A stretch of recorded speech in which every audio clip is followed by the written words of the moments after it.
The Theory and Algorithms group here at Bristol, we go all the way from quantum computing, a particularly exciting area for the future, to my own personal interests, which is streaming algorithms. This means algorithms for dealing with data that arrives at some alarming rate, perhaps through an internet router or through some telecommunication system. To really at the mathematical end, we prove what are called hardness results, so things that can't be done quickly. We also cover, interestingly, a new adventure for us is in programming languages, the theory of programming languages, what they will be in the future, the way they should be designed. We have people from all around the world. We have someone from Russia, someone from France, someone from Italy. We work very closely together. We meet daily, we eat together, we talk together, we share stories together, and we do great research together. And this makes us, I think, not only does it help the productivity of the research that we do, does it help us actually solve problems more quickly and solve better problems, it also just makes it a lot of fun to work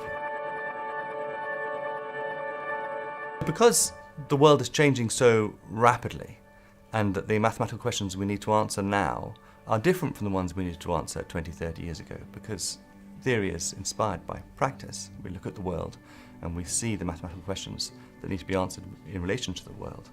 There's a great deal of excitement in our ability to analyse quantities of data that didn't exist before. It brings questions that never arose before. How do we analyse networks of not tens of people or hundreds of people, but hundreds of millions of people, or maybe even billions of people in the future? And one of the main focuses of this research group is the question of how do we deal with the problem of scalability. We live in an age of algorithms. Everything around us these days comes from some new idea, some new algorithmic idea that has been arrived at, from Google to driverless cars to the AI of medicine and so on and so forth. And so really the societal benefits we're essentially part of a story that's inventing the future. But also my own personal interest is perhaps more on the mathematical side. Mathematics is essentially a beautiful subject, and truth is essentially a beautiful idea. A lot of benefit, I think, to society from truth and beauty. And when one finds out the truth about some fundamental problem that people have been working on for years, this is a beautiful thing. We also work on the question of which problems are just fundamentally hard. This question actually is epitomized by perhaps the most famous problem in all of computer science, the famous P=NP problem, for which you could win $1 million and claim a mathematics prize if you were able to resolve it.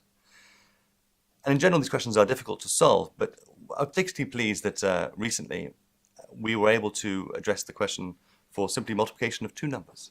We were able to show that the problem of trying to multiply two numbers, when they arrive in a stream as a particular mathematical formulation, can't be solved faster than a certain speed. This, in some way, is the first progress on the complexity of multiplication that's been made since the Rhine Papyrus of 4000 BC. So this was a lot of fun for us. So there are really two sets of motivations I would feel for someone working in the area of our research group. I think the one that gets us out of bed in the morning is really the beauty of the mathematics, the beauty of the ideas that one might come up with, the excitement of having solved some problem. But of course, what perhaps makes you happier in the afternoon is the idea and the realization that this new thought you've come up with, this new method you've devised, can really be applied to change people's lives potentially. We're very much at the mathematical end, so there's a few steps between us and the application. But nonetheless, when you realize that maybe those steps could be taken and that maybe actually could have some significant effect, then that perhaps helps you go to bed well at night time. So there are two sets of motivations, but if I'm very lucky, one gets both of them.